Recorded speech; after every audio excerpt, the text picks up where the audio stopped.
بسم الله الرحمن الرحيم بسم الله الرحمن الرحيم. Assalamualaikum warahmatullahi wabarakatuh. Innal hamdalillah nahmaduhu wa nasta'inuhu wa nastaghfiruhu wa natubu ilaihi wa na'udzu billahi min shururi anfusina wa min sayyiati a'malina. May yahdihillahu fala mudilla lahu wa may yudlil fala hadiyalah. Wa asyhadu an la ilaha illallah wahdahu la syarikalah wa asyhadu anna Muhammadan abduhu wa rasuluhu la nabiyya ba'dah. Ya ayyuhalladzina amanu taqullaha haqqa tuqatih wa la tamutunna illa wa antum muslimun. Fa inna asdaqal hadithi kitabullah wa khairal huda huda Muhammadin sallallahu alaihi wasallam wa syarrul umuri muhdatsatuha wa kullu muhdatsatin bid'ah wa kullu bid'atin dhalalah wa kullu dhalalatin finnar. Hadirin dan hadirat yang dirahmati oleh Allah Subhanahu wa taala. Alhamdulillah pada kesempatan kali ini kita masih diberi kesempatan oleh Allah untuk melanjutkan pembahasan dari kitab Tauhid. Dan kita sampai pada bab ke-37, bab man ata'al ulama wal umara fi tahrimi ma ahallallahu aw tahlili ma harramahu faqad ittakhadhahum arbaban min dunillah. Bab barang siapa yang taat kepada para ulama dan kepada umara, kepada pemerintah dan penguasa dalam mengharamkan apa yang Allah halalkan atau menghalalkan apa yang Allah haramkan, maka sungguh dia telah menjadikan para ulama dan para penguasa tersebut sebagai arbab, Tuhan-Tuhan selain Allah.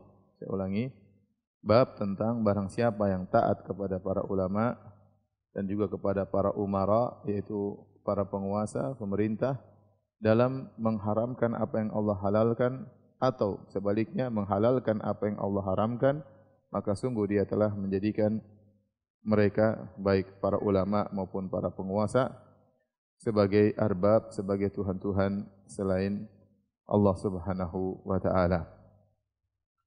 Hadirin dan hadirat yang dirahmati oleh Allah Subhanahu wa ta'ala, pada pembahasan kali ini ya, Syekh Muhammad bin Abdul Wahhab rahimahullahu ta'ala menyinggung tentang salah satu jenis kesyirikan yang disebut dengan syirkut ta'ah, yaitu taat yang sampai mengantarkan kepada kesyirikan.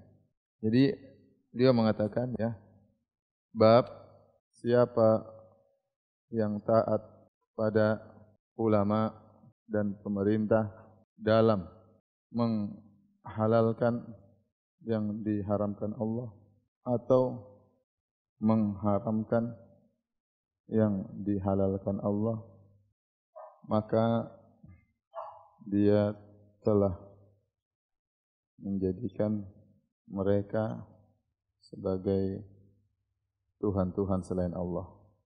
Kalau kita perhatikan di sini, maka pembahasan Syekh hanya berkaitan dengan perkara ini, yaitu menghalalkan yang diharamkan oleh Allah atau mengharamkan yang dihalalkan oleh Allah Subhanahu wa taala. Karena sungguhnya taat kepada para ulama dan taat kepada pemerintah itu hukum asalnya disyariatkan. Hukum asalnya disyariatkan. Tetapi tidak secara mutlak. Yang mutlak hanya taat kepada Allah dan Rasulnya. Adapun kalau taat kepada ulama atau penguasa yang akhirnya mengantarkan kepada melanggar hukum Allah, menghalalkan apa yang Allah haramkan atau mengharamkan apa yang Allah halalkan, maka itu yang dilarang. Maka kita bisa membagi ketaatan macam-macam ketaatan ya. Mungkin kita bisa bagi dua secara umum ya. Ada yang taat yang disyariatkan. Maka ini bisa dibagi juga menjadi dua, ketaatan mutlak, ketaatan bersyarat. Ini ketaatan yang haram. Ketaatan mutlak adalah taat kepada Allah dan Rasulnya. Taat pada Allah dan Rasulnya. Ketaatan kepada yang bersyarat, yaitu kepada ulama dan umara. Umara maksudnya penguasa, dalam kurung pemerintah. Dengan syarat tidak melanggar syariat.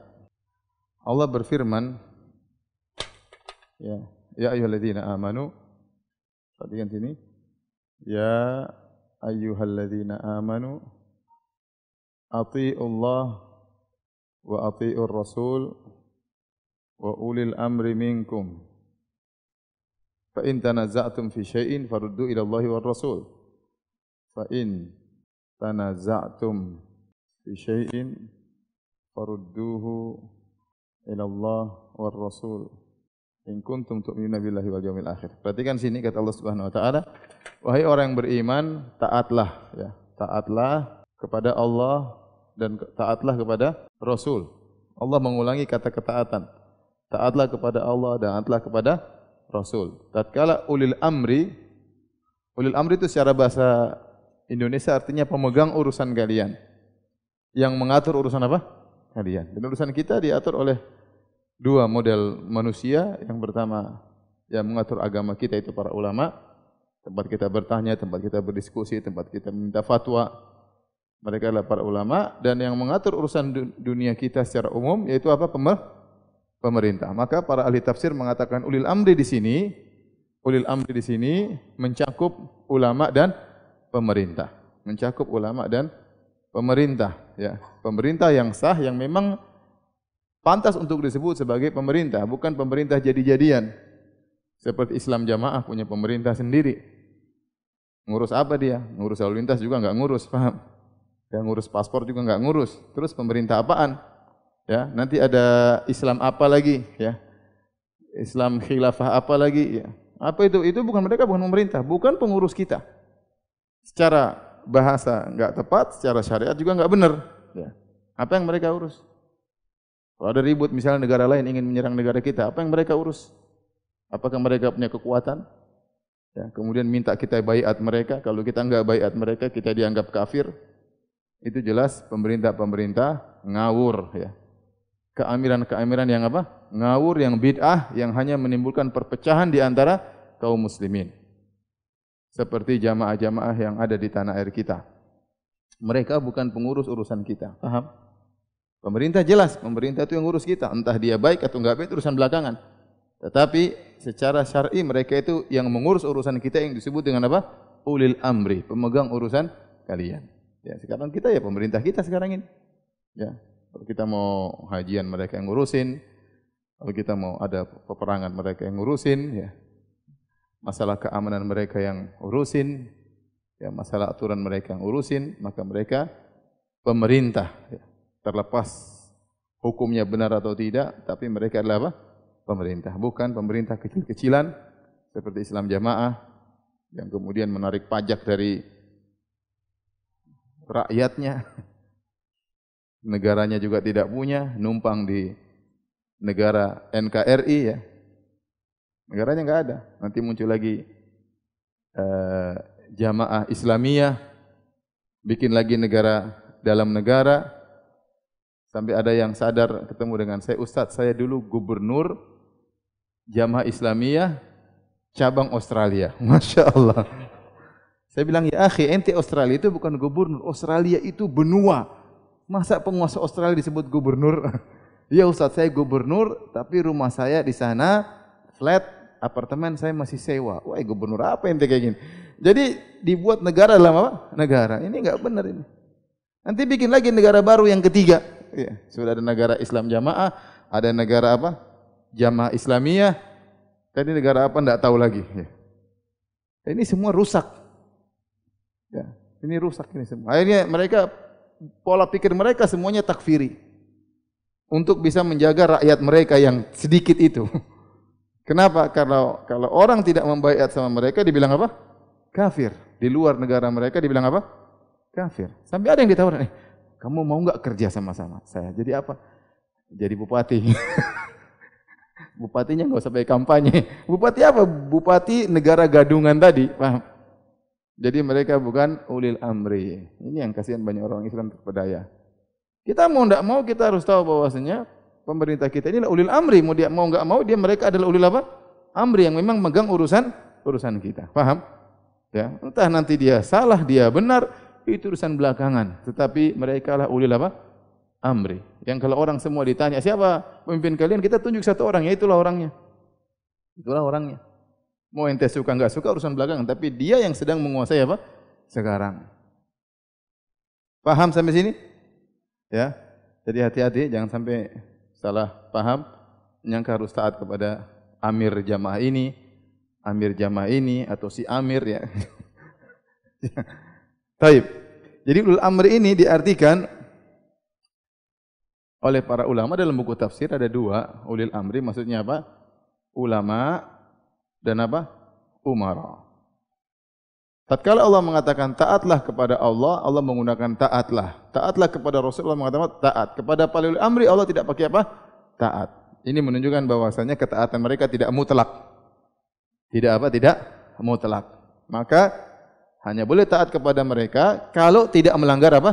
Syariat. Makanya Nabi SAW bersabda, la ta'ata li makhluqin bi maksiatil khaliq. Tidak ada ketaatan kepada makhluk manapun dalam rangka membangkang perintah atau bermaksiat kepada Allah.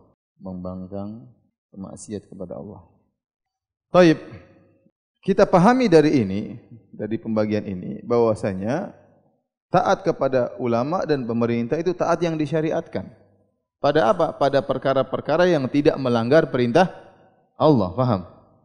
Oleh karenanya kalau para umara, di antaranya penguasa, membuat suatu aturan, yang aturan tersebut tidak ada nasnya maksudnya turun ayat secara tegas, ini perkara ijtihadiyah, namun tidak melanggar Al-Quran dan Sunnah dan menimbulkan kemaslahatan, maka wajib bagi kita untuk taat. Yang perintah siapa? Yang perintah Allah. Karena Allah mengatakan taatlah kepada Allah dan Rasulnya, taatlah kepada juga ulil amri. Contoh, pemerintah bikin aturan lampu merah. Jangan seorang melanggar, mana dalilnya Al-Quran dan Sunnah ada lampu merah harus ditaati. Enggak ada. Apalagi hijau boleh jalan, merah mana ada lampu? Enggak ada perinciannya dalam Al-Quran. Nabi tidak pernah merinci. Nabi saja masalah buang hajat Nabi perinci, masalah lampu merah Nabi tidak pernah perinci. Berarti enggak ada. Ente bahlul berarti. Ini perkara enggak Islam menyuruh syariat. Ya. Maslahat. Kata Nabi SAW, ihris ala ma yanfa'uk. Ya, semangatlah pada perkara yang bermanfaat bagimu. Ya. Ini namanya disebut dengan al-masalih al-mursalah. Kemaslahatan dalam Islam, ini dibahas terutama ulama Malikiyah. Al-maslah ada 3. Al-masalih ada berapa? 3. Bertulis di mana sini? Antum dengar aja lah ya. Ada namanya al-maslahah yang mu'tabarah. Al-maslahah mu'tabarah inda syara' menurut syariat banyak ya. Seperti salat berjamaah maslahatnya adalah untuk persatuan misalnya ya. Salat Id rame-rame untuk persatuan misalnya. Maslahat harus ada wali nikah demi kemaslahatan sang wanita supaya tidak dikibulin sama laki-laki buaya ya misalnya. Maka harus ada wali yang melihat calon tersebut diterima atau tidak diterima. Wanita bersafar dengan mahram, ini ada maslahatnya. Ini namanya maslahat yang diakui oleh apa? Syariat, bahkan ditetapkan oleh apa? Syariat. Maslahat kedua dianggap maslahat tapi mulghah, tidak dianggap oleh syariat. Contoh, babi ada maslahatnya.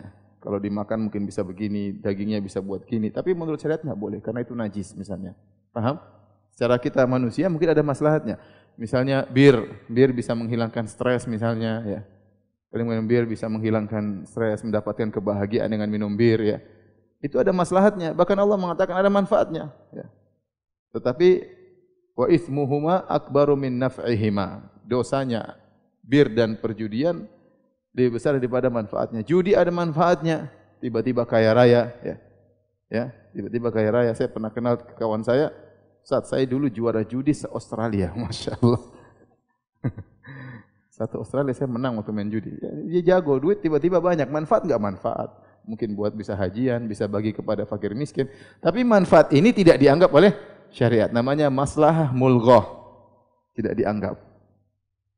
Ketiga namanya al-masalih al-mursalah. Yaitu kemaslahatan-kemaslahatan yang dilepas oleh syariat. Tidak dibahas. Tidak dibahas. Maka itu kita timbang dengan apa? Syariat. Seperti lampu merah, seperti surat nikah misalnya ya.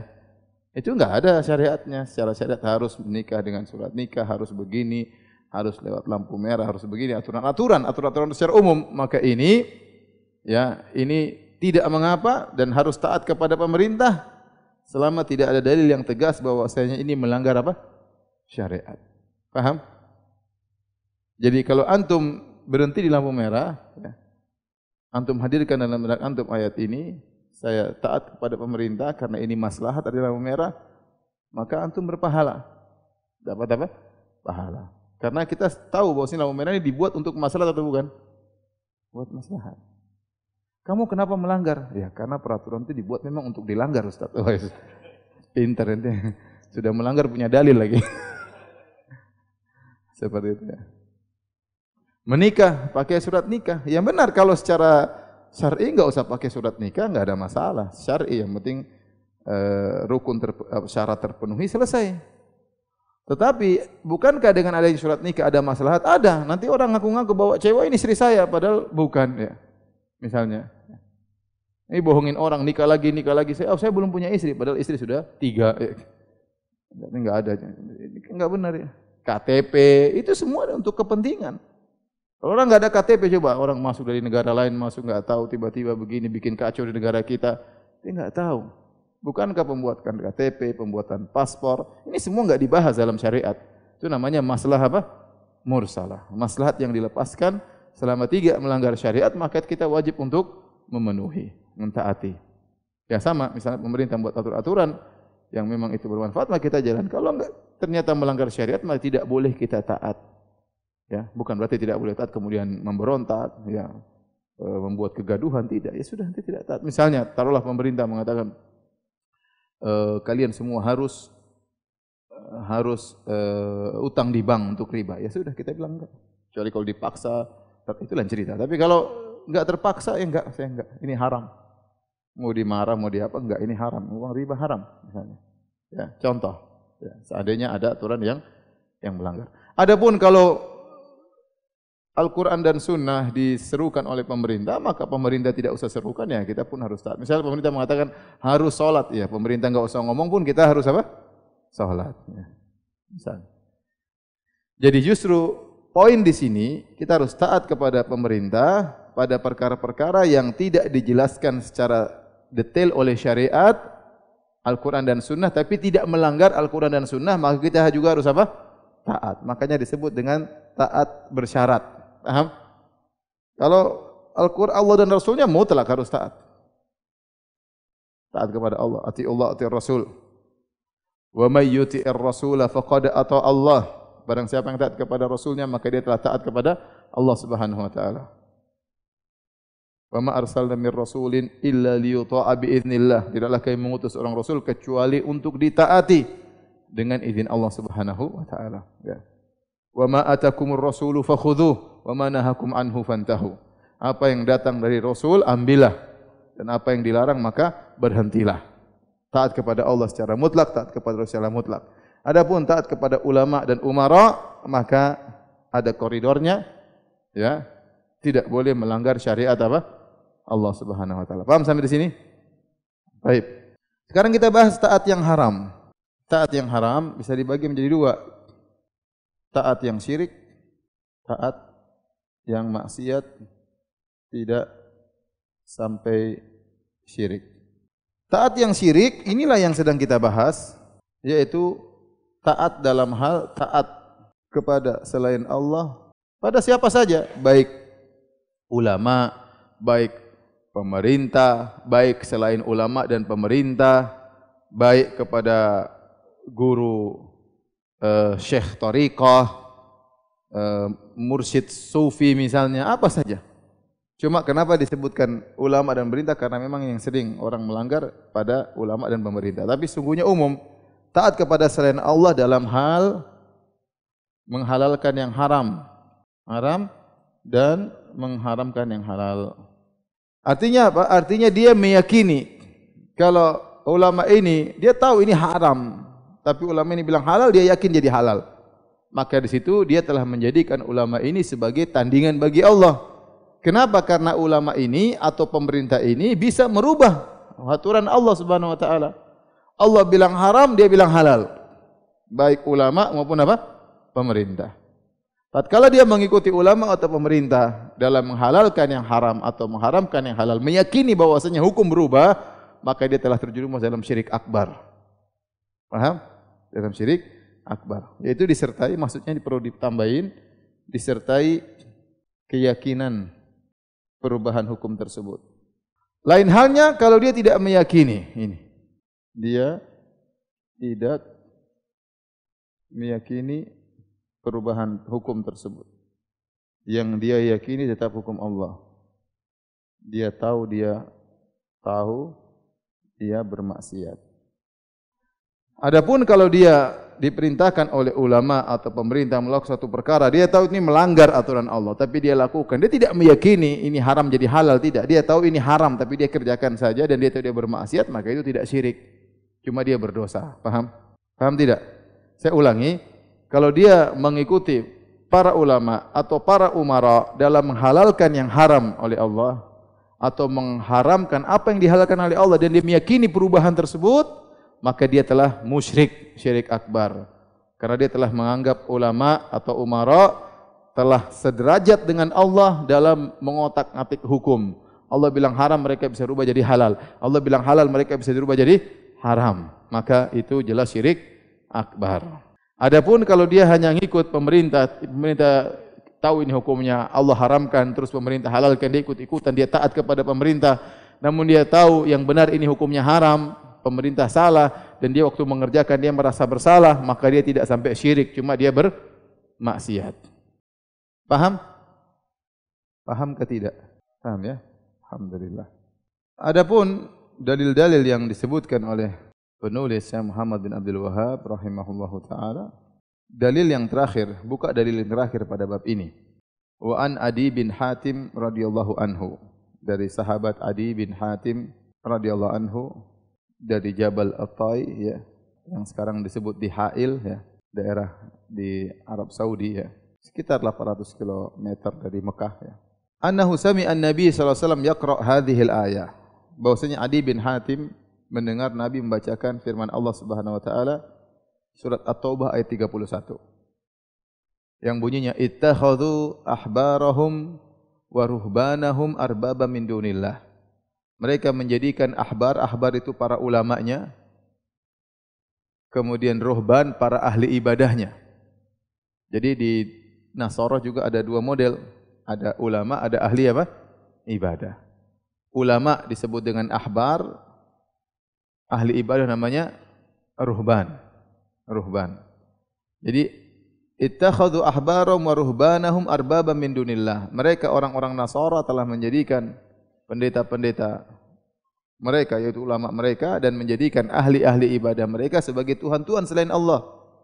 Wal Masih ibn Maryam, demikian juga mereka menjadikan Al-Masih ibn Maryam sebagai Tuhan selain Allah.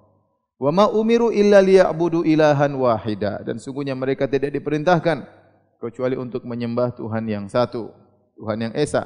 La ilaha illa huwa, tidak ada yang berhak disembah kecuali Allah semata. Subhanahu amma yusyrikun, Maha suci Allah dari kesyirikan yang mereka lakukan.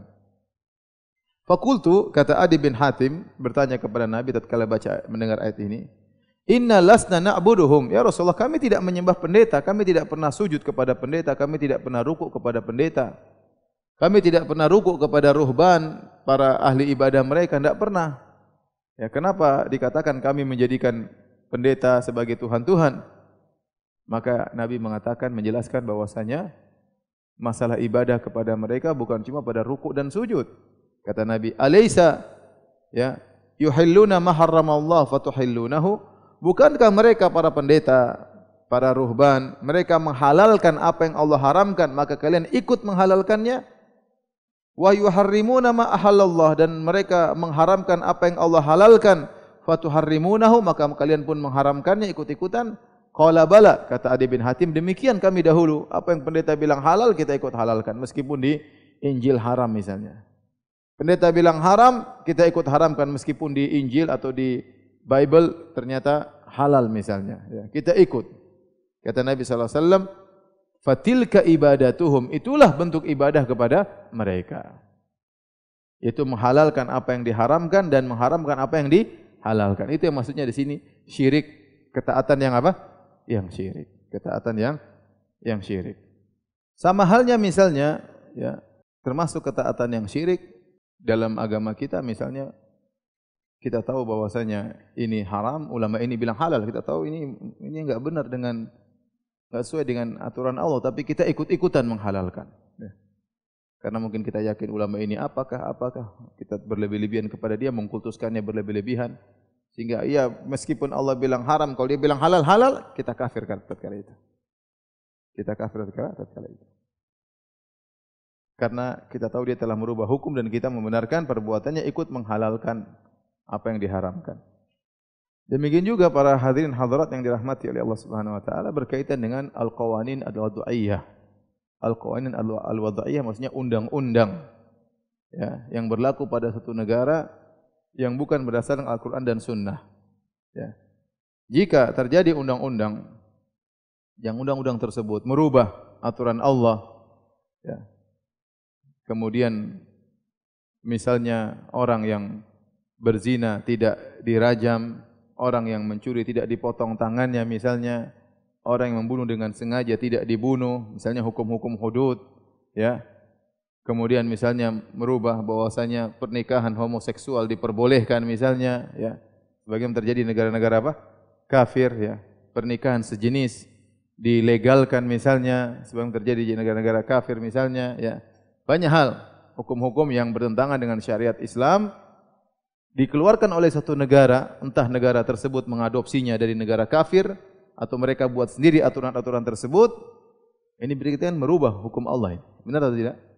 Nah, kalau kita kemudian ikut mengaminkan aturan-aturan tersebut dalam kondisi meyakini bahwasanya hukum ini bisa menggantikan hukum Allah, maka kita kafir. Berarti kita telah menjadikan para pembuat hukum tersebut sebagai tandingan bagi Allah Subhanahu wa taala, arbaban min dunillah. Tetapi kalau kita misalnya terjebak dalam suatu aturan dan kita mengikuti hukum tersebut, kita meyakini kita salah, ini hukum semua melanggar, ini salah. Ya. Namun saya tidak bisa berbuat apa-apa, sudah ditetapkan misalnya oleh pembuat undang-undang, ditetapkan oleh parlemen, saya tidak bisa menjalankan hukum yang lain dan saya tahu ini salah, maka dia tidak sampai syirik. Dia hanya apa? Berdosa, dosa besar. Paham? Perkaranya bukan perkara sepele. Ya. Kapan kita ikut mengaminkan dengan meyakini bahwasanya ini memang undang-undang bisa menyaingi hukum Allah, sama dengan hukum Allah, bahkan lebih baik mungkin menggantikan hukum Allah dengan berbagai macam alasan bahwa hukum Allah tidak sesuai dengan zaman sekarang, maka kita telah mengambil mereka sebagai tandingan bagi Allah dan kita terjerumus dalam syirik akbar. Paham sampai sini? Tetapi kalau misalnya kita hanya mengikuti, ya karena undang berlaku seperti itu. Suatu negara kita sudah mengadopsi dari Perancis hukumnya, mengadopsi undang-undangnya dari Belanda misalnya, mengadopsi undang-undangnya dari Italia misalnya. Ya. Dari mana lagi? Dari Portugis misalnya. Ya. Dan kita tahu ini melanggar, tapi ya bagaimana lagi? Kita enggak bisa menjalankan syariat Islam karena rakyat tidak setuju misalnya, itu lain cerita. Rakyat enggak ada yang setuju. Ya. Rakyat kita misalnya ternyata bukan orang Islam saja, rakyat kita ternyata plural, berbagai macam agama dan kita harus mengakomodir seluruhnya, maka hukum yang berlaku tidak bisa hukum Islam misalnya. Ya ini tidak sampai pada derajat apa? Kufur. Tidak sampai pada derajat kufur. Bahkan seseorang yang kemudian masuk ingin memperbaiki hukum tersebut menjadi lebih dekat kepada hukum Islam, mudah-mudahan dia dapat pahala. Mudah-mudahan dia dapat apa? Pahala. Dia masuk dalam undang-undang, regulasi perundang-undangan. Dia tahu tidak bisa menjalankan syariat Islam karena kondisi masyarakat yang plural, tidak mungkin. Ya, tentu kalau terjadi hukum Islam mungkin yang sebagian akan protes ribut dan yang lainnya dan negara ini berdiri asalnya bukan berasaskan Islam misalnya, ya. Kemudian dia masuk, dia ingin merubah hukum yang lebih condong kepada hukum Islam, ya. Meskipun tidak bisa sampai pada sempurna pada hukum Islam, mudah-mudahan dia dapat pahala karena dia telah melakukan nahi mungkar. Dan nahi mungkar dua modelnya, bisa menghilangkan kemungkaran secara total atau mengurangi apa? Kemungkaran. Dengan dia merubah hukum yang bukan hukum Islam menuju hukum yang mendekati hukum Islam, maka mudah-mudahan dia berpahala karena dia mengurangi kemungkaran, menjadi kemungkaran yang lebih apa? Ringan. Paham sampai sini? Oleh karenanya orang yang masuk dalam suatu parlemen dan mereka misalnya membuat undang-undang, maka tidak bisa kita hukumi mereka secara total bahwasanya mereka kafir atau tidak kafir, maka dilihat. Kalau ternyata mereka tatkala membuat undang-undang tersebut, ini kejadian orang Islam ya. Mereka dalam hati mereka meyakini bahwa ini undang-undang bisa menggantikan hukum Allah, bahwasanya hukum Allah tidak cocok untuk zaman sekarang, ya. Bahwasanya undang-undang ini bisa menyamai, ya. Maka dia telah keluar dari Islam. Dia orang Islam punya keyakinan seperti itu, maka dia bukan orang Islam karena dia meyakini hukum Allah tidak cocok. Saya bisa gantikan hukum Allah, ya. Maka ini keluar dari apa? Islam. Tetapi kalau dia orang Islam, dia masuk dalam parlemen, dia bikin undang-undang dan dia tahu hukum ini bukan hukum Islam.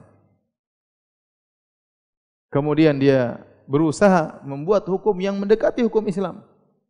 Dan dia tahu ini sekedar untuk mengurangi kemungkaran, maka mudah-mudahan dia dapat pahala dari Allah Subhanahu wa taala. Perlu diketahui, undang-undang yang berlaku di tanah air kita atau negara-negara yang lainnya, banyak yang masuk dalam masalih al-mursalah.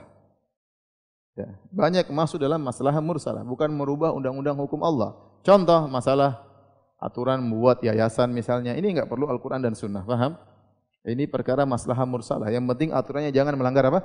Syariat. Misalnya bikin PT, ada undang-undangnya. Bangun rumah, ada undang-undangnya. Ada IMB, ada ini, ada macam-macam. Ini undang-undang dibuat oleh parlemen, namun dia tidak berkaitan dengan hukum apa? Islam. Paham?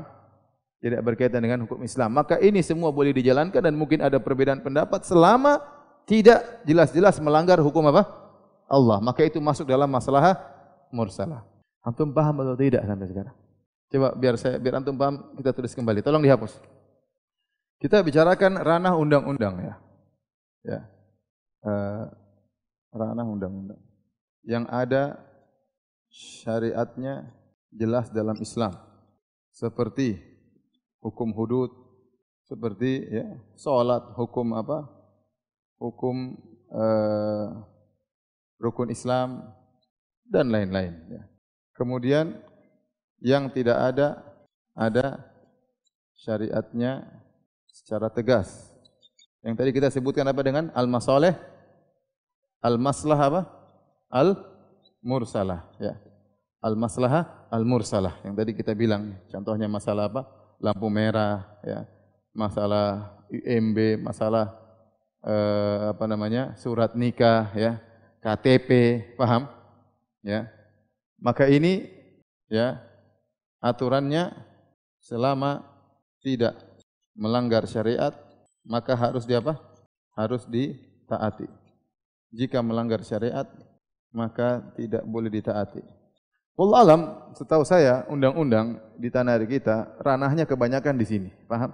Ranahnya kebanyakan di sini. Adapun di sini ada sebagian hukum hudud seperti masalah mencuri, masalah membunuh, masalah orang berzina, maka memang ada perubahan dari hukum Islam. Hukumnya tidak boleh dirubah sebenarnya. Tetapi negara kita, negara yang bukan berasaskan secara total hukum Islam, meskipun banyak hukum Islam diterapkan, ya, tapi sebagian hukum Islam tidak bisa diterapkan secara total. Mengingat apa? Mengingat karena warga negara kita plural.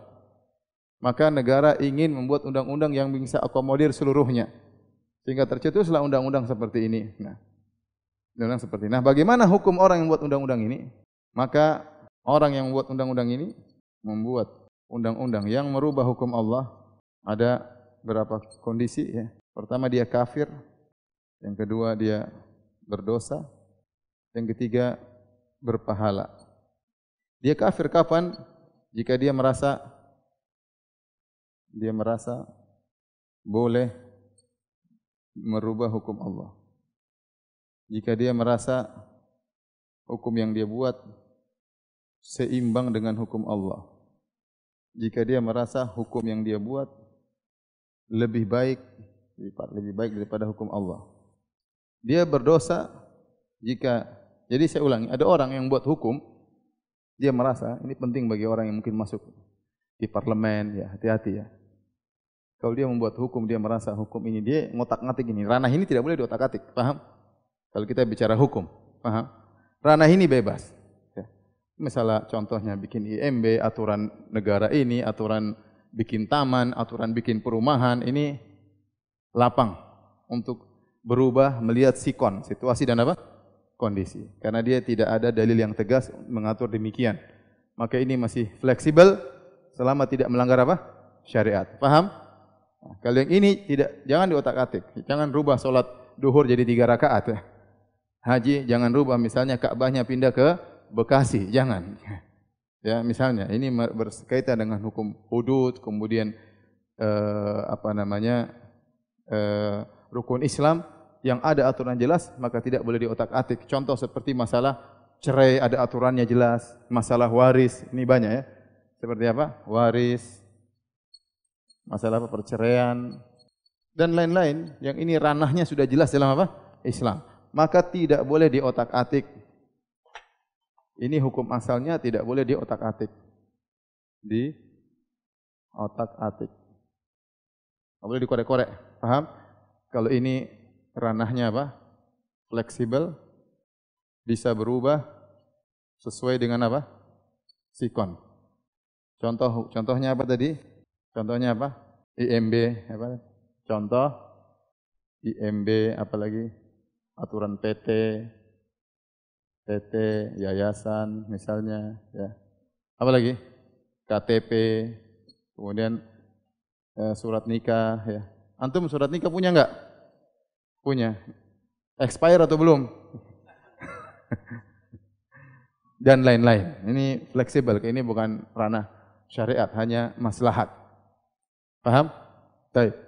Ini kalau ada orang berani otak-atik, ya, maka dilihat. Kita tidak berbicara seperti kita di Arab Saudi yang memang sejak asalnya memang Al-Quran dan apa? Sunnah. Dan saya tidak tahu ada satu negara yang hukum asalnya diterapkan secara total Al-Quran dan Sunnah kecuali apa? Arab Saudi. Mereka dengan tegas mengatakan kita di atas Al-Quran dan Sunnah. Mengenai penerapan mungkin ada salah, ada keliru, tapi mereka dengan tegas mengatakan demikian. Adapun selain Arab Saudi maka semuanya sama, ya. Tidak ada yang mengatakan dengan tegas hukum kita dibangun di atas hukum apa? Islam. Kemungkinan karena apa? Karena seperti negara kita plural, berbagai macam agama yang ada di negara kita, 5 agama, ya kurang atau lebih, yang pemerintah berusaha untuk mengakomodir semuanya bisa berjalan dengan apa? Dengan baik. Ya. Yang jadi masalah kalau kita pas orang Islam, kemudian kita ditugaskan untuk membuat undang-undang. Apakah melanjutkan atau merubah? Maka ingat, kalau sudah sampai pada ranah syariat, ya, maka ingat tidak boleh diotak-atik. Barang siapa mengotak-atik, maka kondisinya ada 3. Kondisi pertama, dia merasa dia mengotak-atik, ini apa namanya, orang mencuri, enggak usah dipotong tangan lah, ganti aja. Tatkala dia buat demikian, lihat apa keyakinan dia. Kalau dia merasa dia boleh merubah hukum Allah, maka dia kafir. Hukum Allah tidak boleh dirubah. Kalau dia merasa hukum yang dia buat seimbang, ini juga bagus kok, sama seperti hukum Allah. Dia juga apa? Kafir. Dia merasa dia bisa bikin hukum seperti hukum Allah. Kalau dia merasa hukum dia lebih bagus daripada hukum Allah, sama juga dia apa? Kafir. Faham? Tetapi kalau dia melakukan itu semua dan dia merasa bersalah dan tidak punya keyakinan seperti ini, maka dia hanya apa? Berdosa. Ya, jika dia tidak. Yang ketiga, bisa jadi dia beristihad berpahala jika dia memperbaiki undang-undang yang salah menuju yang lebih dekat dengan hukum Islam, lebih baik dan lebih dekat kepada hukum Islam. Maka mudah-mudahan dia dapat pahala. Contoh, mencuri dalam hukum Islam dipotong tangannya. Tahu-tahu ada undang-undang enggak mencuri cuma di penjara 1 bulan misalnya. Dia tahu menghukum pencuri di penjara 1 bulan ini salah. Harusnya dipotong apa? Tangannya. Maka dia ingin mendekatkan kepada hukum Islam. Dia bilang enggak, jangan cuma sebulan. Suruh denda misalnya, suruh kerja misalnya, agar dia apa? Agar dia jera misalnya. Dia beristihad dan dia tahu dia salah memang. Cuma dia tidak mungkin mengatakan bahwasanya harus dengan dipotong karena tidak mungkin berjalan dalam negara ini. Maka tatkala dia merubah kepada yang lebih baik dan dia tahu memang itu juga salah, tapi berubah dari yang parah menjadi kurang parah, maka mudah-mudahan dia berpahala karena dia telah berusaha. Paham sampai sini? Paham ya? Maka saya sampaikan orang-orang yang masuk di parlemen, DPR atau MPR, maka perhatikan masalah ini. Kalau mereka punya kemampuan untuk menuju kepada syariat yang terbaik, menuju syariat Islam, maka wajib bagi mereka untuk melakukan semaksimal mungkin. Semaksimal mungkin. Dan Allah la yukallifullahu nafsan illa wus'aha. Allah tidak membebani di luar apa? Kemampuan. Kalau tidak mampu apa? Semua dia kalah. Setelah dia memajukan ternyata kalah suara, ya sudah. Mau diapain? Yang penting dia sudah berusaha. Ya. Tapi kalau sampai dalam hatinya ada seperti ini, rawan. Ya. Paham atau tidak? Oleh karenanya, Nabi SAW waktu masuk ke jadi saya katakan kondisi negeri kita tidak seperti negara Arab Saudi. Makanya waktu Nabi SAW datang ke kota Madinah, Nabi SAW membuat suatu aturan undang-undang yang namanya Wasiqatul Madinah. Yang undang-undang itu tidak hanya berlaku kepada umat Islam. Karena di kota Madinah ada beberapa komunitas. Komunitas Islam, komunitas musyrikin, ada komunitas Yahudi. Maka Nabi membuat peraturan negara, istilah kita, yang mengakomodir seluruhnya. Dan tidak mengotak-atik peribadatan mereka. Adapun masalah orang Islam, Nabi bikin aturan sendiri antara sesama muslimin. Wasiqatul Madinah, piagam Madinah itu berkaitan dengan undang-undang kenegaraan. Bagaimana mengakomodir 3 komunitas yang ada, Yahudi, Nasrani sama musyrikin. Paham? Yahudi, Nasrani sama musyrikin. Nah, saya kalau boleh mau logikakan bahwasanya yang dihadapi oleh negara kita adalah bagaimana bisa mengakomodir seluruhnya. Tetapi bagaimanapun membuat undang-undang waspada. Ya. Karena harusnya hukum Allah berlaku. Dia rubah, maka lihat bagaimana kondisi dia, jangan sampai dia terjerumus dalam kesyirikan atau kekufuran. Baik. Kita lanjutkan dalil berikutnya. Wa qala Ibnu Abbasin, berkata Ibnu Abbas radhiyallahu taala anhuma, yushiku an tanzila alaikum hijaratun minas sama'. Aku khawatir akan turun hujan batu menimpa kalian. Aqulu qala Rasulullah, aku berkata Rasulullah SAW bersabda, wa taquluna qala Abu Bakr wa Umar. Kalian membantah dengan berkata, tapi Abu Bakar bilang begini, tapi Umar bilang begini. Saya ulangi, Ibnu Abbas berkata, aku khawatir akan turun hujan batu kepada kalian. Aku mengatakan Nabi mengucapkan demikian, Nabi bersabda demikian, kalian membantah dan mengatakan tapi Abu Bakar ngomong begini, tapi Umar ngomong begini. Hadirin dan hadirat yang Allah Subhanahu wa taala, ini ucapan Ibnu Abbas keluar, ini masalah fikih sebenarnya, masalah fikih, masalah haji. Ibnu Abbas memandang bahwasanya yang wajib bagi seorang tatkala berhaji, haji tamattu, yaitu umrah dulu baru haji. Barang siapa yang sudah tawaf di Mekah dan Madinah, tawaf di Ka'bah, maka otomatis dia bertahallul, maka dia harus umrah. Kemudian dia menunggu sampai tiba waktunya, kemudian dia ihram lagi untuk ihram haji. Jika dia menganggap bahwasanya wajib untuk haji tamattu. Sementara Abu Bakar dan Umar memandang bahwasanya yang lebih baik adalah haji ifrad. Kenapa pandangan Umar terutama? Karena agar orang tidak meninggalkan Ka'bah. Sehingga mereka kalau haji cuma haji doang, tidak umrah. Nanti kalau ingin umrah, safar lagi kedua kali. Ini pendapat Umar. Jangan gabungkan haji dengan umrah. Karena kalau mereka sekali safar haji dan umrah, nanti mereka tidak pergi lagi ke Ka'bah dan Umar tidak ingin Ka'bah sepi. Paham? Ini logikanya Umar. Umar mengatakan saya tidak ingin Ka'bah sepi. Seandainya kalau seorang dibolehkan langsung haji dan umrah, sudah dia enggak perlu umrah lagi, tahun depan dia haji dan umrah lagi. Tapi beda kalau yang disuruh cuma haji doang, dia haji ifrad. Nanti kalau dia ingin umrah ya dia safar lagi, balik lagi ke Makkah. Dengan demikian Ka'bah selalu rame. Nah, pendapat Umar bin Khattab ini dibantah oleh Ibnu Abbas. Ibnu Abbas menyampaikan hadis bahwasanya Nabi SAW mengatakan yang terbaik adalah haji tamattu, yaitu menggabungkan umrah dan haji dalam satu safar. Namun kita tidak sedang membahas masalah itu, mana yang lebih benar, pendapat Ibnu Abbas atau pendapat Abu Bakar dan Umar. Yang menjadi perhatian kita adalah teguran Ibnu Abbas kepada sebagian orang. Tatkala Ibnu Abbas mengatakan Rasulullah bersabda, mereka mengatakan tapi Abu Bakar bilang begini, tapi Umar bilang begini. Dan itu tidak pantas menghadapkan perkataan Nabi dengan perkataan siapapun. Tidak boleh, ya, tidak diperbolehkan. Sampai pada derajat Abu Bakar dan Umar. Itu maksud daripada pembahasan ini. Ya, karena tidak ada yang maksum cuma Rasulullah sallallahu alaihi wasallam. Kata Al-Imam Malik, ya, kullun yu'khadhu min qawli wa yurad ila sahib hadzal qabr. Seluruh orang boleh diambil perkataannya dan boleh dibuang dan boleh ditolak kecuali Rasulullah sallallahu alaihi wasallam. Maka tidak pantas seorang memperlawankan, ya, sabda Nabi dengan kata si fulan, kata Abu Bakar, kata Umar. Kalau Abu Bakar dan Umar saya tidak boleh untuk mempertentangkan dengan sabda Nabi, apalagi perkataan kiai ini, perkataan syekh ini, perkataan ustadz ini.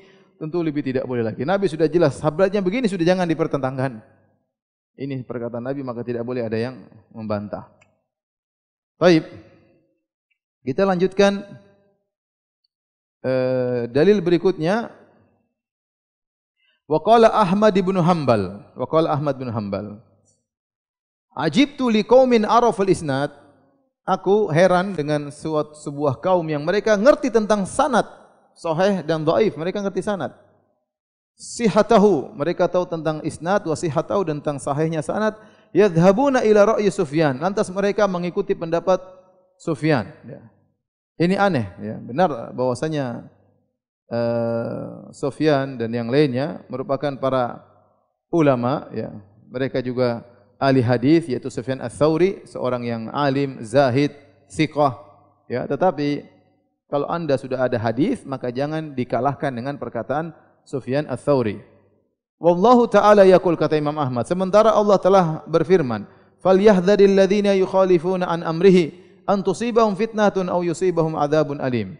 Hendaknya orang-orang yang menyelisihi perintah Nabi untuk waspada. Bisa jadi mereka ditimpa dengan fitnah, yaitu kesyirikan maupun yang lainnya, atau mereka ditimpa dengan azab yang pedih. Atadri mal fitnah, tahukah kalian apa itu fitnah? Kata Imam Ahmad, al fitnatu asyirku, fitnah adalah kesyirikan. La'allahu idza radda ba'dha qawlihi an yaqa'a fi qalbi syai'un minaz zaik fayahlak. Bisa jadi kalau dia menolak sebagian sabda Nabi sallallahu alaihi wasallam dengan perkataan ulama seperti Sufyan Ats-Tsauri dan yang lainnya, maka Allah bisa menghukumnya, yaitu ada zaik, yaitu ada kesesatan, kecondongan pada kesesatan yang masuk dalam hatinya, maka dia akan binasa suatu hari. Ya. Ini perkataan Imam Ahmad luar biasa, ya. Imam Ahmad heran dengan orang-orang yang ngerti tentang sanad, hadis sahih, dhaif, kemudian masih tetap berpegang dengan perkataan Sufyan. Sufyan Ats-Tsauri adalah salah seorang ahli fikih. Dahulu fuqaha itu banyak. Ada namanya Abu Hanifah, kemudian Malik, Syafi'i, Ahmad, dan juga ada mazhab yang lain, Ishaq bin Rahuyah, ada Sufyan Ats-Tsauri, ada Sufyan ibn Uyainah, ada Abu Thawr, ya. Ini tokoh-tokoh ahli fikih di zaman tersebut.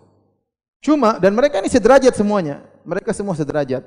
Tetapi murid-murid mereka tidak ada yang melanjutkan dakwah mereka. Sehingga ilmu-ilmu mereka hilang, tidak tersalurkan, tidak terlanjutkan, kecuali 4 mazhab. Abu Hanifah, Malik, Syafi'i, dan Imam Ahmad. Padahal Ishaq bin Rahuyah juga orang alim, gurunya Imam Bukhari, ya, luar biasa. Sufyan Ats-Tsauri juga orang alim, ya. Ibnu Uyainah juga orang alim, Abu Thawr juga orang alim. Tapi demikianlah, tatkala murid-murid mereka tidak mengembangkan ilmu mereka, sehingga akhirnya madrasah mereka punah. Tetapi perkataan mereka masih terus dinukil. Seperti dinukil dalam buku-buku fikih yang tebal, seperti dalam Al-Mughni, Ibnu Qudamah sering menukil, seperti dalam kitab Al-Muhalla dinukil oleh Ibnu Hazm, kemudian sering dinukil oleh Abu Isa At-Tirmidzi dalam Sunan At-Tirmidzi, menukil pendapat-pendapat mereka ini. Karena dulu pendapat tersebut seperti sama dengan pendapat Imam Syafi'i, sama seperti pendapat Imam Ahmad dan yang lainnya. Cuma sekarang yang masih bertahan sampai zaman kita sekarang ini cuma 4 mazhab. Mazhab Ishaq bin Rahuyah sudah tidak kedengaran siapa penerusnya. Mazhab Sufyan Ats-Tsauri tidak ada kedengaran. Mazhab Zahiri juga tidak ada. Bukunya ada, Al-Muhalla karangan Ibnu Hazm, tapi penerus mazhab tersebut enggak ada. Kita enggak pernah lihat di dunia ini. Ya, ada mungkin ada seorang yang terpengaruh baca, tapi seperti madrasah ada buku-buku fikihnya yang kemudian guru-gurunya cuma 4 ini sekarang. Ya, mazhab Abu Hanifah, terutama di Pakistan, India, ya, Bangladesh, mazhab Abu Hanifah, di Turki mazhab Abu Hanifah, kemudian nanti mazhab Maliki seperti di Maghrib, di Afrika banyak mazhab Maliki, mazhab Syafi'i seperti di Indonesia, di Asia, di Yaman, mazhab Hambali seperti di Arab Saudi, di Najd, di Kuwait, ya, ini mazhab apa? Hambali. Jadi Imam Ahmad mengingkari orang-orang yang tetap berpegang dengan perkataan ulama padahal sudah ada hadis di depannya, malah hadis tersebut ditinggalkan. Baik, tolong dihapus. Kita sebutkan ada model-model orang, ya, model-model orang yang meninggalkan hadis atau nas karena mengedepankan yang lain. Mengedepankan yang lain. Di antaranya misalnya ahlul kalam. Ahlul kalam ini ahli filsafat, ahli mantik, yang mereka mendahulukan teori-teori Aristoteles daripada dalil-dalil. Contoh kaidah dalil a'rad. Ini bersumber dari Aristoteles dan ini adalah kaidah yang buat mereka akhirnya menolak banyak hadis atau mentakwil banyak hadis, menolak sifat-sifat Allah banyak sekali. Ini saya bahas tadi malam di Masjid As-Sunnah ya, secara akidah wasithiyah ya. Contoh lagi misalnya kaidah taqdimul aql 'ala an-naql. Mendahulukan akal daripada dalil. Yang disebutkan oleh Ar-Razi sebagai al-qanunul kulli. Al-qanun al-kulli yaitu kaidah universal. Ini kaidah sangat berbahaya. Kata mereka bahwasanya seluruh dalil Al-Qur'an dan Sunnah masih ada kemungkinan adapun akal suatu yang pasti. Maka jika bertentangan suatu yang masih mungkin dengan yang pasti, maka yang pasti didahulukan. Sehingga mereka banyak menolak apa? Hadis nekat. Oh ini masih dzon, ini masih begini, ini akal yang pasti. Akal siapa? Akal mereka maksudnya. Paham? Akal mereka. Ini contoh. Contoh seperti nomor 1, nomor 2 seperti ya pentaklid syekh atau mursyid thariqah ya yang batil. Ini banyak ya. Contoh sebagian mereka tidak boleh makan ikan bersisik misalnya. Ada gurunya bilang begitu. Ya. Misalnya suruh bertapa, ya. Nggak boleh puasa mutih misalnya. Ikut aja ya. Itu juga tidak benar. Padahal itu semua menghalalkan apa yang Allah haramkan ya. Atau mengharamkan apa yang Allah halalkan. Mereka berlebihan. Syekhnya suruh ini mereka kerjakan ya. Bahkan kalau syekhnya melakukan apapun ya benar. Syekhnya ini maksum. Enggak mungkin salah, dia wali dan macam-macam lah mereka. Ini juga bahaya. Banyak orang menolak ya. Kalau syekhnya bilang enggak usah salat enggak apa-apa, mereka enggak salat dan itu terjadi. Ya. Syekhnya mengatakan serahkan putrimu kepadaku biar saya kasih berkah, dikasih putrinya misalnya. Terjadi. Dan itu terjadi. Sampai syekhnya berwasiat nanti kalau saya mati maka misalnya ambillah makanan tapi jangan makan semuanya, sisakan sedikit. Nanti sedikit ini jadi berkah jadi macam-macam. Diikuti. Ya, tanpa syariat, pokoknya taklid buta ya. Ini kepada syekh misalnya. Ini juga tidak diperbolehkan. Contoh lagi misalnya ya, yang ketiga taklid mazhab membabi buta. Mazhab itu perkara yang penting. Setahu saya ulama-ulama salaf, ulama-ulama sunnah rata-rata bermadhab. Contoh seperti penulis-penulis buku akidah seperti Abu Utsman As-Sabuni, ya, Aqidah Ashabil Hadis, dia bermadhab Syafi'i. Contohnya Al-Imam Ibnu Khuzaimah punya kitab Kitabut Tauhid. Imam Ibnu Khuzaimah adalah ulama Syafi'iyah. Dia punya buku akidah dan dia bermadhab salaf. Contohnya Al-Muzani punya buku judulnya Syarhus Sunnah, muridnya langsung Imam Syafi'i. Dia bermazhab apa? Salaf. Ya. Nanti semua ulama-ulama penulis akidah semuanya bermazhab fikih. Secara akidah mereka sama, secara fikih mereka berbeda-beda. Ada yang bermazhab Syafi'i, ada yang bermazhab Hambali, ada yang bermazhab apa? Hanafi. Contoh Ibnu Abilis Al-Hanafi punya buku Syarah Aqidah Tahawiyah. Akidahnya akidah salaf, dia mazhab fikihnya mazhab apa? Hanafi. Paham? Contohnya lagi Abu Ja'far At-Tahawi. Abu Ja'far At-Tahawi punya buku Matan Tahawiyah. Secara akidah salaf, secara fikih dia bermadzhab apa? Hanafi. Contohnya Imam Abu Hanifah punya buku judulnya Al-Fiqhul Akbar tentang akidah. Dia imamnya mazhab Hanafi. Paham? Imam Ahmad bin Hanbal punya buku Rad ala Al-Jahmiyah wa Zanadiqah. Bantahan terhadap kelompok Jahmiyah dan Zindik, ahli Zindik. Dia pendirinya mazhab apa? Hambali. Contohnya Ibn Taimiyah rahimahullah bermadzhab apa? Hambali. Contohnya Syekh Utsaimin, Syekh bin Baz rahimahullah semuanya bermadzhab apa? Hambali. Contohnya Muhammad bin Abdul Wahhab, penulis buku yang sedang kita bahas. Dia bermadzhab apa? Hambali. Jadi seluruh ulama bermadzhab. Jadi mazhab itu bukan perkara yang tercela. Mazhab itu bagus. Mazhab fikih. Bagus membuat orang mudah untuk belajar fikih. Kalau kita bisa belajar mazhab Hambali dari awal sampai akhir itu bagus. Setelah itu baru kita kembangkan perbandingan mazhab misalnya. Seorang belajar Indonesia misalnya belajar fikih Syafi'i dari awal sampai akhir itu yang terbaik. Setelah itu mulai dia kembangkan misalnya, ya. Maka tidak boleh kita mencela orang yang bermadzhab, tidak boleh. Toh ulama-ulama kita semua juga bermadzhab. Yang tidak boleh adalah fanatik buta, itu yang tidak boleh. Yang tadi dicela oleh Imam Ahmad. Saya heran mereka tahu sanad sahih tidak, kenapa ikut perkataan apa? Sufyan Ats-Tsauri. Oleh karenanya para ulama tidak pernah mengajarkan taklid buta. Makanya Imam Syafi'i belajar sama Imam Malik, tapi dia mazhabnya bukan mazhab Maliki. Paham? Padahal dia muridnya Imam Malik. Makanya Imam Syafi'i juga belajar kepada mazhab Hanafi, Abul Hasan Asy-Syaibani, murid langsungnya Abu Hanifah. Tapi ternyata Imam Syafi'i tidak jadi bermadzhab Hanafi. Dia bikin mazhab baru namanya mazhab apa? Syafi'i. Contohnya Imam Ahmad belajar sama Imam Syafi'i, ternyata Imam Ahmad tidak jadi bermadzhab Syafi'i, dia bermadzhab apa? Hambali. Contohnya Al-Muzani, ya. Ada kitab fikihnya judulnya Mukhtasar Al-Muzani. Al-Muzani murid langsung Imam Syafi'i, dia menulis buku judulnya Mukhtasar Al-Muzani. Yang buku ini dia ambil dari ceramah-ceramah Imam Syafi'i yang dia dengar dan juga sebagian dari kitab karangan Imam Syafi'i. Tapi dalam buku tersebut betapa sering dia mengatakan Imam Syafi'i mengatakan demikian, saya berpendapat lain. Imam Syafi'i mengatakan demikian, saya berpendapat yang lain. Tidak ada, imam tidak pernah mengajar untuk taklid, tidak ada. Imam Ahmad tidak pernah mengajar taklid, Imam Syafi'i tidak pernah mengajar taklid. Abu Hanifah Malik tidak pernah mengajarkan taklid. Imam Malik yang berkata kullun yu'khadhu min qawli wa yurad ila sahib hadzal qabr. Semua orang boleh diambil perkataannya, boleh dibuang kecuali Nabi. Maksud saya juga demikian. Perkataan saya boleh kalian ambil, boleh kalian buang kecuali Nabi, kata Imam Malik rahimahullahu taala. Yang tercela adalah fanatik mazhab yang membabi buta yang tidak boleh. Contoh, ente tidak boleh keluar dari mazhab Syafi'i sama sekali. Oh, enggak boleh. Apakah Imam Syafi'i nabi? Bukan. Kalau dia bukan nabi, dia mungkin salah atau tidak? Mungkin. Oh, buktinya murid-murid menyelisih dia, murid-muridnya langsung menyelisih dia. Kenapa kamu harus mewajibkan saya harus ikut mazhab Syafi'i dari A sampai Z? Itu tidak benar kalau begitu. Ya kita bilang ente belajar bagus, tapi tidak boleh mengatakan harus, tidak boleh wudumu, solatmu semuanya tidak boleh keluar dari mazhab Syafi'i, itu tidak benar. Seakan-akan Imam Syafi'i adalah seorang yang maksum tidak punya salah. Wong Imam Syafi'i saja merubah pendapatnya. Tatkala beliau di Baghdad namanya Qaulul Qadim, pendapat lama. Waktu beliau pindah ke Mesir, Qaulul Jadid, pendapat baru. Dia saja merubah pendapat. Dia tidak pernah merasa dirinya sebagai seorang yang maksum. Imam Ahmad dalam satu permasalahan terkadang 4 riwayat.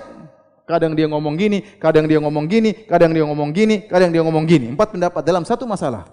Menunjukkan ada ijtihad beliau yang berubah. Karena beliau manusia, bukan Nabi sallallahu alaihi wasallam. Demikian juga Imam Malik dan juga Imam Abu Hanifah. Ya.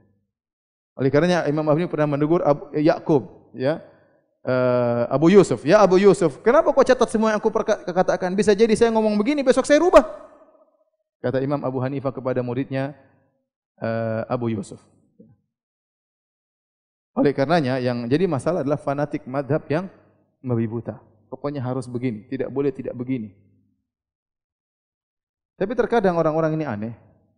Mereka bilang mazhab, begitu menyelisih hawa nafsu, mazhabnya ditinggalkan. Contoh haramnya musik. Haram musik itu 4 mazhab semua bilang haram. 4 mazhab semua bilang haram, terutama mazhab Syafi'i kenceng sekali dalam masalah haramnya musik. Semua buku fikih Syafi'i bilang musik itu haram. Bahkan Ibnu Hajar Al-Haytami dalam kitabnya Az-Zawajir an Niktirafil Kabair, peringatan keras terhadap dosa-dosa besar, dia sebutkan dosa besar nomor sekian, dosa nomor sekian, main musik, dengerin musik, disebutin. Tapi mereka begitu, wah, enggak, kalau musik halal, ini kan khilaf ulama ya. Ini khilaf ulama ya. Ibnu Hazm bilang halal, ini maksudnya udah repot. Sementara di luar pengajian yang lain harus bermadzhab, harus bermadzhab. Nah, begitu musik haram, aduh, kita enggak bermadzhab. Repot. Jadi ikhwan, bermadzhab itu baik, jangan pernah ada salafi yang mencela mazhab ya, enggak boleh. Saya katakan tadi ulama salaf semuanya bermadzhab ya. Tapi kita enggak boleh bilang mazhab itu wajib. Kalau mazhab itu wajib, bagaimana dengan para sahabat sebelum Imam Malik, Imam Abu Hanifah, mereka bermadzhab apa? Enggak ada. Mereka mazhab Rasulullah sallallahu alaihi wasallam ya. Gimana tabi'in yang sebelum para, tapi intinya mazhab itu bagus, intinya kita belajar sama. Ente belajar sama saya, sebenarnya kan ente mazhab Firanda sebenarnya. Iya. Ini kan cuma metode belajar. Nah, boleh enggak saya belajar dengan metode Imam Syafi'i? Boleh sekali. Imam Syafi'i orang alim, tapi yang penting jangan fanatik, itu aja maksudnya. Karena saya pernah ketemu orang, apa itu mazhab-mazhab? Nah, ya, itu enggak benar.